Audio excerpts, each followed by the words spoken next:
Good morning. Welcome and welcome back to Bookeemonsters. My name is PK. It is Monday again. It is Monday, June the 8th, and we're here to look at the new releases that were published this week, are being published this week in mysteries. And on Mondays, we look at cozy mysteries.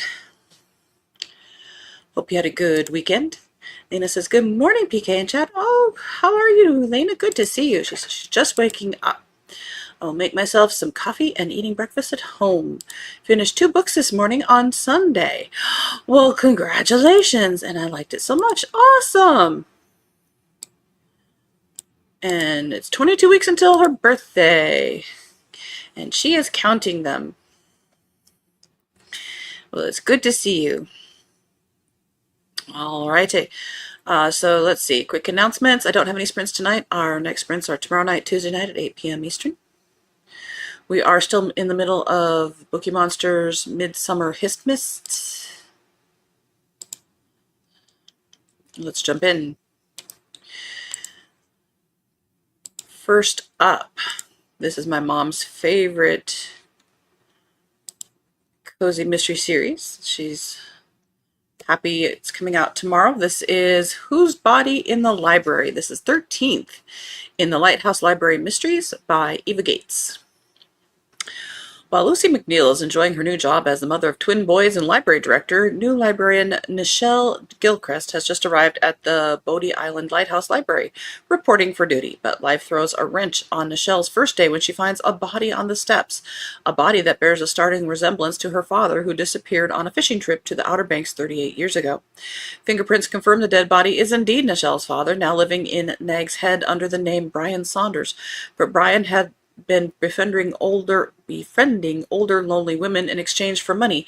But was he working alone? Detective Rhonda Thomas is on the case, and the suspect list is only getting longer. Sorting through the wronged women and their relatives, Detective Thomas discovers Nichelle's own brother Brad had been in Nag's Head a few days before the murder happened and has been lying about his whereabouts. Hoping to clear her brother's name, Nichelle decides to investigate what happened.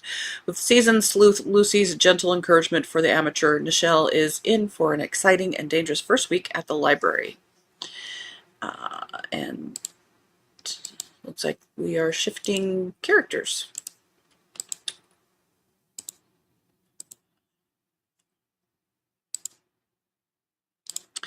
Amy says, good morning, everyone. Good morning. And Mary says, good morning, PK, Lane, and everyone. Well, good morning to you. Happy Monday. Hope you all had a great weekend, and the birthday girl had a great visit with you. Yes, she did. The Black Bear Festival was good. No real bears attended. Well, that's good. Holy moly. Yes, Mom's visit with Mom was very good. I surprised her on Friday afternoon. I didn't have any of the cheesecake because they saved it for everybody's dinner, but I hear it was good. A Botanist's Guide to Tradition and Treachery, a Saffron Everly mystery. This is 5th in that series by Kate Cavari. Saffron Everly is newly engaged and full of optimism as she sets off on the adventure of a lifetime for any scientist, a research expedition. She sails to newly formed Turkey with her fiancé Alexander Ashton and a bevy of fellow researchers under the watchful and reformed eye of Dr. Henry. With only 2 other women on board, Saffron soon finds she is right back in the same infuriating, misogynistic environment that marked the earliest days of her career. Only this time, Saffron is determined to show everyone, including Alexander, that she can handle the trials of an expedition.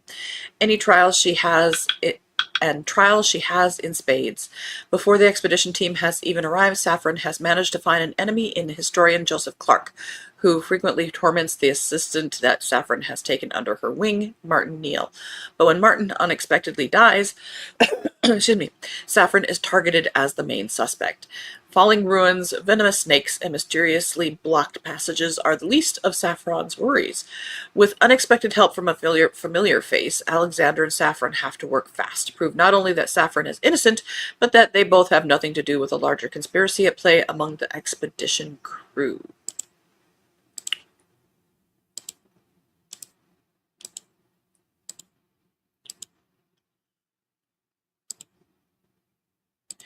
Mary says, hi, Amy.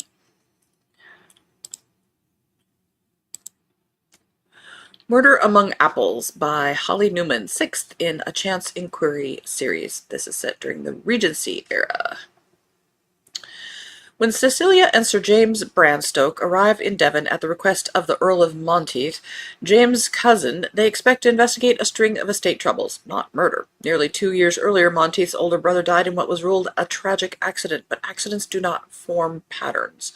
As Cecilia and James begin to observe the people and silences surrounding Pullman Court, they uncover an unsettling truth. Every man who advised Monteith's father in a dangerous decision that affected the estate's future has died, one by one. Now, with the past beginning to shift beneath their feet, Cecilia and James must uncover what truly happened before the killer strikes again. Some secrets are buried for a reason, and someone will kill to keep them there.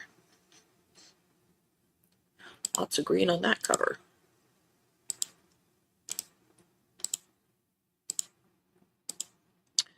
Off the Record by Sarah Goodman Confino. In 1962, opportunities are typically few for nice Jewish girls clacking away at 90 words a minute in a newspaper typing pool, except Judy Greenberg isn't typical. An aspiring reporter in D.C., she's aiming for journalistic greatness, not finding a husband. Just don't tell her mother.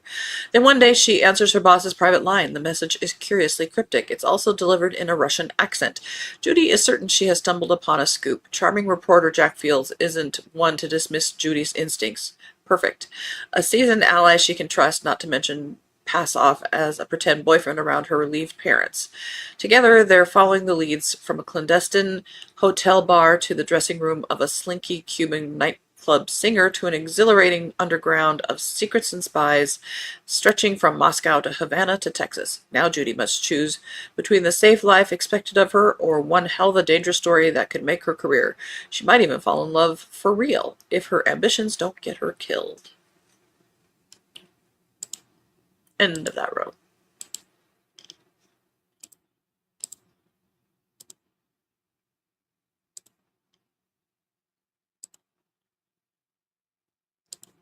Hidden in the Hydrangeas by Christy T. Dixon, 7th in the Cloverhaven Mysteries. Neely Kelter is looking forward to a future with Sheriff Troy McGregor, but planning a wedding is turning out to be more complicated than she expected. Between unwanted help, clashing opinions, and a wedding planner who refuses to take no for an answer, Neely is already feeling overwhelmed. Then the wedding planner's assistant goes missing. When the search ends in tragedy right behind Neely's flower shop, wedding plans take a back seat to a murder investigation. With secrets surfacing about the victim's tangled relationship and a trail of clues that hits far too close to home, Neely finds herself drawn into another mystery she can't ignore, because in Cloverhaven, even a celebration can turn deadly, and someone is determined to keep the truth buried.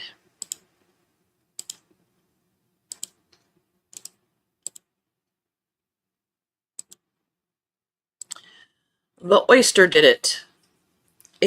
8th in the Southern Beach Mysteries by K. Du Shostak. Set on an island off the northeast coast of Florida. Memorial Day weekend at the beach with friends sounds like a great start to Jules' summer, especially now that the friends have a whole new venture to share.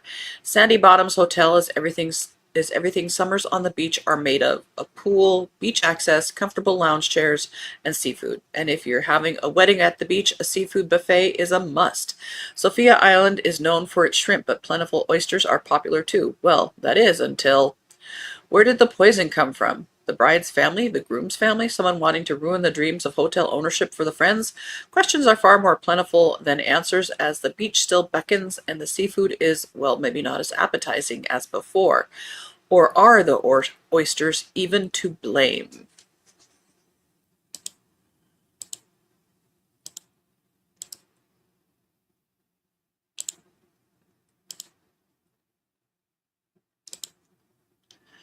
Pickles and a Murder. This is the day for strange titles. 19th in the Rainy Day Cozy Mysteries by Kathleen Suzette. A blue ribbon, a batch of pickles, and a murder no one saw coming.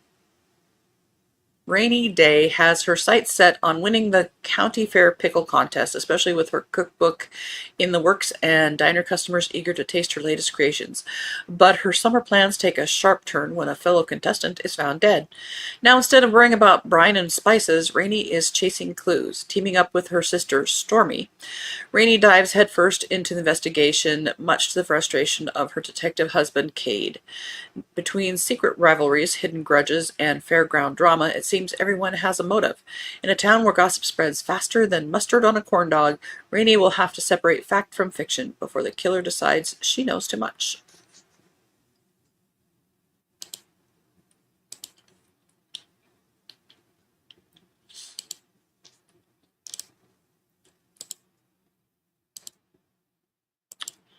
Philly Barker and the French Connection by Joanne Tracy. Fourth in the Philly Barker mysteries. A French buying trip, a bold theft, a body in the churchyard. When antiques dealers Tamsin and Henry Proctor return to Chippewa after months in France, their stories of a picturesque village and a notorious cat burglar seem like little more than dinner party entertainment, until their shop is broken into and only their French purchases are stolen. For Philly Barker, something doesn't add up. Unusual auction bids, valuable pieces quietly donated to a charity shop, a customer insisting the items were stolen abroad. Then, while walking her dog, Philly makes a chilling discovery, a dead man in the churchyard, and Henry Proctor lying unconscious beside him. The victim, the very French antiques dealer who helped the Proctors. As suspicion mounts and the trail leads back across the channel, Philly and Robbie begin to unravel a sophisticated theft ring spanning France and England. But someone is watching, and they'll do whatever it takes to keep the truth buried, because the real threat isn't overseas, it's much closer to home. With secrets, lies, and betrayal closing in, Philly must expose the truth before she becomes the next target. And this time, her heart may be just as much at risk as her life. End of that road.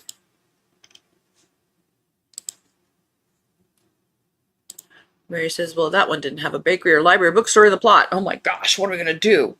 Or a talking animal. Amy says, hi back to Mary. Amy says, the title, The Oyster Did It, sounds so funny. I know. Catches the attention. The Oyster Did It.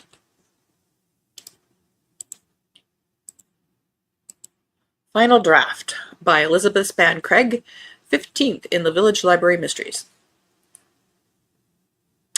Anne Beckett is finally settling into married life. The cottage renovation is complete. Fitz has claimed his sunroom, and quiet evenings with Grayson have become her favorite part of the day. After the chaos of wedding planning and murder, she's ready for something resembling normal, but normal doesn't last long in Whitby. When an out-of-town dealer is found dead inside the local typewriter repair shop, Anne is pulled into another investigation. The victim wasn't well liked. He'd made enemies among collectors, rattled old acquaintances, and been asking questions that made people uncomfortable. Someone in Whitby wanted him gone, and Anne suspects the reason lies buried in the past. As she digs deeper, Anne discovers that small towns have long memories, and some secrets are worth killing to protect. With Grayson's support and the library community beside her, she'll need to separate old grudges from deadly intent before the killer strikes again.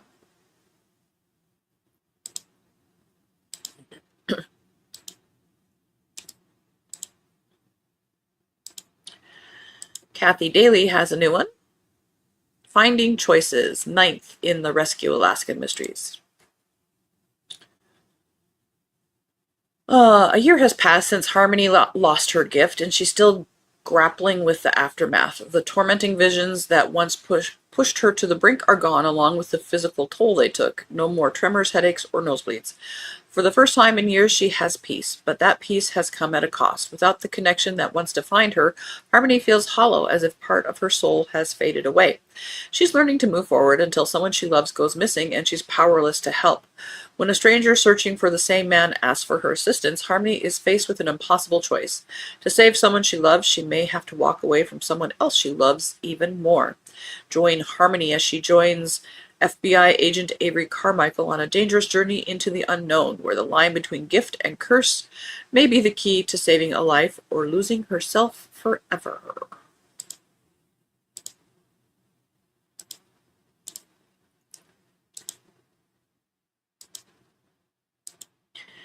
Cindy Davis has a new one. Snowtime, 4th in the Moosehead Lake, Maine mysteries.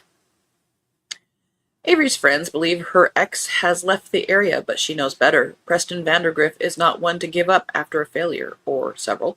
Her attention, worry, must be diverted for now. She's escorting a group of people from midnight mass to Washburn's pasture, where the plan is to view constellations, eat a lot, and close out Christmas Eve with a memorial for Violet Farmer's husband. The exuberant attitudes are ruined when, as they're boarding the hay wagon to head home, the body of the local mailman tumbles from a cabinet under the bench seat. Fred is friend to all, well liked, but also a busybody. He loves to talk and see people's reactions. Did one of his stories rub somebody the wrong way, or is something more sinister at play?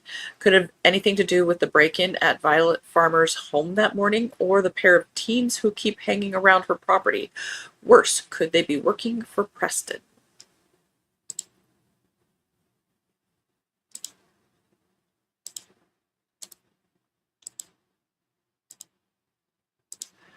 A Morbid Passion by Robert Holtham, second in the Selby Big mystery series. London, 1930. Selby Big and his aristocratic sidekick Theodora Smythe are invited to dine with Dr. Hector Fortescue and his family, discovering a web of unrest in the household. The good doctor is adamant that homosexuals can be cured of their perversions, oblivious to the fact his son Lancelot is as fruity as a pineapple. Later that evening, that is a quote, folks. Later that evening, Theodora becomes Theo and attends the servants' ball with Selby, a fancy dress dance for servants, which attracts people of all classes. Lancelot makes a surprise appearance dressed as Harlequin, as do other members of the Fortescue household, and before the night is out, Selby and Theo will have another murder to solve. Digging deeper, the duo, assisted by the impossibly glamorous nightclub singer Lady Splendid, discover that secrets abound both above and below stairs in the Kensington home of the Fortescue family, and the stakes get even higher when Selby encounters policemen he's met before who'd love to arrest him for being gay. Can Selby solve the crime, or will this be his last dance? End of that row.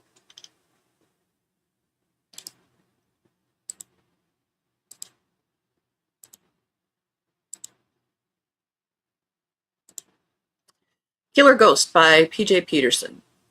4th in Christie's Flower Shop Cozy Mysteries. Christie didn't believe in ghosts until she met one. Decorating for elegant weddings and receptions was Christie's passion. She felt squeamish, however, when the bride-to-be announced that the venue was a haunted mansion, at least according to the locals.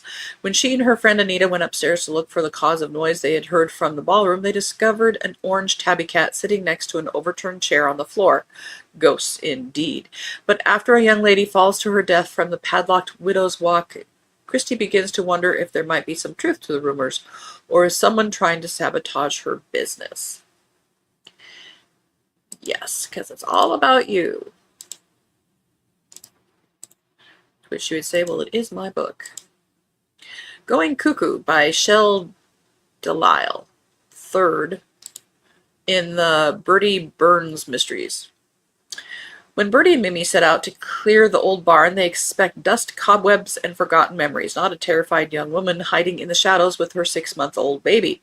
Athena is no ordinary runaway. She's educated, guarded, and clearly fleeing something she refuses to name. Against better judgment, but guided by instinct, Mimi brings Athena and her daughter into the house, determined to help her rebuild a life in secret. For a few fragile days, hope blooms.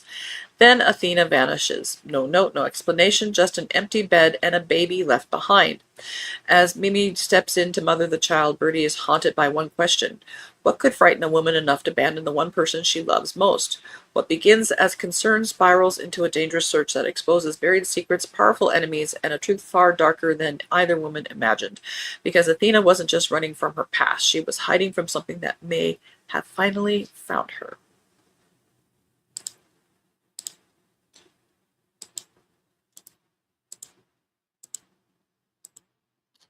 Death by Canopy by Faith Eckersall, 2nd in the Pidlington Gazette Mysteries. If Pidlington Gazette editor Harry Hedges thought the sleepy Dorset town had earned a respite from murder after not one but 2 bodies turned up on its roundabout last year, he's got another thing coming. First, someone has been placing sinister effigies among the streets of the local model village. Seemingly harmless fun until one turns out to be a dead ringer for the town mayoress, a woman best known for her big development plans and even bigger list of enemies. That same evening, following a glitzy party thrown by the district's newest celebrity, the mayor is found dead. Did she really choke on a canapé? Harry smells a front-page splash, but can he persuade his rookie reporter and truculent chief sub to back his hunch, not to mention the office's beloved Labrador dog, who has intriguing career plans of his own? Armed with nothing but his reporter's notebook and instinct, Harry sets out to solve the case before another resident turns up dead. After all, in a town this small, everyone's under the microscope. Literally. We have time for one more. The Fish and Chip Shop Detectives and the Camper Van Murder. All right. Second in the Fish and Chip Shop Detective Agency. The bustling streets of Mousehole are home to Robin's Fish and Chip Shop, where Maggie and Ryan dish up the best fried goods Cornwall has to offer and solve a crime or two. When a villager is found dead, Maggie and Ryan rapidly find themselves deep in a new mystery, but as the case unfolds, it becomes clear that something strange is simmering beneath Mousehole's serene surface. The enigmatic drinking game owner of the chip shop, Mr. Robbins, is nowhere to be found, and when Maggie and Ryan search his camper van home, they find it already unlocked and completely ransacked. Where is Mr. Robbins? Is his disappearance linked to the murder? As the Fish and Chip Shop detectives face a boatload of questions, can they catch the killer before someone winds up dead? Absolutely. And we will stop there, everybody. Remember, we parked there. We only have 6 more, but if there's time, we'll take a look at those on Wednesday. Wednesday is our next show. We'll be looking at the crime fiction and thrillers. I don't know how many there are. There weren't a whole lot this week in general, so we might get to everything on Wednesday. If so, then we won't have one on Friday, but we'll see how it goes. Hope you guys have a good Monday. And again, our next sprints are tomorrow night, Tuesday night at 8 p.m. Eastern. We do every Tuesday and Thursday evening and Saturday afternoons. And I think that is it. I appreciate you guys. I appreciate you guys give me the opportunity to do this. I love looking at the new releases because you never know what's out there until you look. Mary says, thanks. Hope everyone has a great week. We'll back at you, baby. Amy says, some of those look cute. Have a good day, everyone. Indeed. So, you can maybe